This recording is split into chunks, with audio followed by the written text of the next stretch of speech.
we must understand clearly when we talk about capitalism, who are the capitalists? As if we understand that there are only a few people who own and control the means of production in the society, then we begin to understand that there are a few capitalists. Have you ever often wondered what is the difference between capitalism, communism, and socialism? Capitalism is an economic and a political system that favors privatization, individualism, and a free market system, where companies and individuals own the resources and determine the value based on supply and demand, free from government influence. If you own a Benz, you decide its value. If you have a saloon, you decide the prices for your services. The government does not offer any grants, hence there is little taxes. There is a high exploitation of the labor market in a capitalist system. If you're not from a rich family, or smart, or educated, you'll die poor in a capitalist system. The basic principle of capitalism is the rich get richer and the poor get poorer. France and Britain are capitalist states.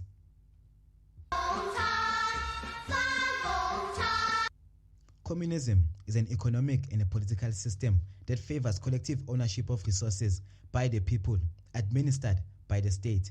The founding father, Karl Marx, identified the flaws of capitalism, that for it to be sustained, the working class must be exploited. In a communist system, resources are collectively owned and equally shared amongst the people. The child of the president goes to the same school as that of a cleaner.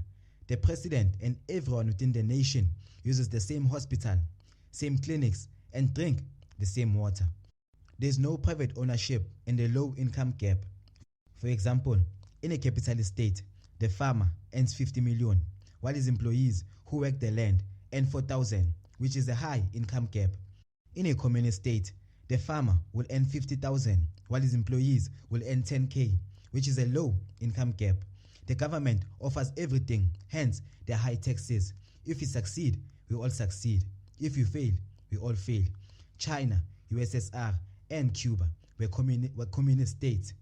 Socialism is an economic and a political system that utilizes both the element of capitalism and communism. In a socialist state, significant resources are controlled by the state. Privatization is allowed and there are labor laws.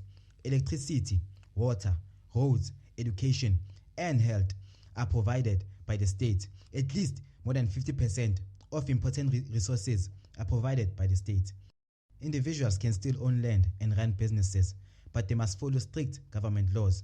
Any signs of exploitation or complaint, the government intervenes. If the EFF was in power, South Africa would be a socialist state. So, amongst these three policies, which one do you prefer?